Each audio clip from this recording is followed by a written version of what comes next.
Hybrid சோளம் தான் வேக வைக்க போகிறேன். உப்பு சேர்த்துக்கலாம்.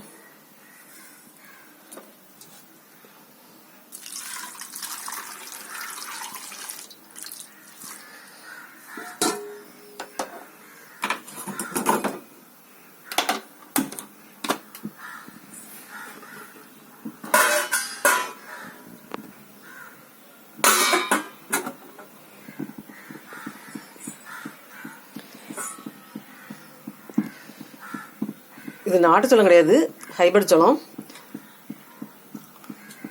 2 சோளம் 50 ரூபா. நம்ம கடையில் வாங்கும்போது ரோட்டோரத்தில் வந்து விற்பாங்க பார்த்தீங்களா, அவிச்சு விற்பாங்க பார்த்தீங்களா, அது வந்து ஒரு சோளமே 50 ரூபா 60 ரூபா சொல்லுவாங்க. நம்மளுக்கு வந்து லாபம் வந்து இப்படி நம்மளே வந்து ஹைபிரிட் சோளமாக இருந்தால் கூட வாங்கி அவிக்கிறது நமக்கு லாபம். ஏன்னா 2 சோளம் வந்து 50 ரூபானா பரவாயில்ல தானே. இதே நாட்டு சோளம் வந்தால் 1 கிலோ சோளம் 40 ரூபா தான் தமிழ்நாட்டிலலாம்.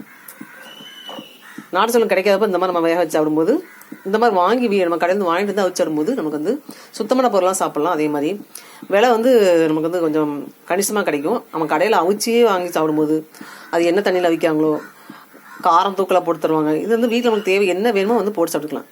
ஆனால் யாராக இருந்தாலும் இந்த மாதிரி வாங்கி அவிச்சு சாப்பிட்டுப்பாங்க, டேஸ்ட் நல்லாயிருக்கும். அதே மாதிரி சுத்தமான பொருளாக சாப்பிட்லாம். நமக்கு வந்து நம்மளுடைய பணமும் வந்து வீணாகாது.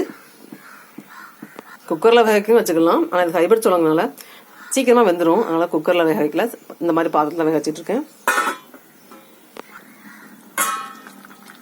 மக்காச்சோளம் வந்துச்சா பார்க்கலாம்.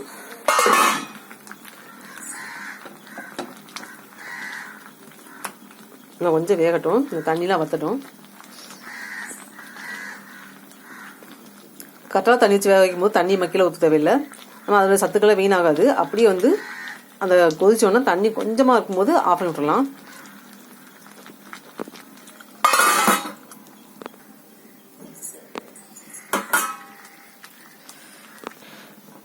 மக்காச்சோளம் வந்துச்சா பார்க்கலாம். வந்துருச்சு, ஆஃப் பண்ணி விட்டுலாம். தண்ணி இந்த மாதிரி கம்மியாக இருக்க ஸ்டேஜ்லேயே ஆஃப் பண்ணிடலாம்.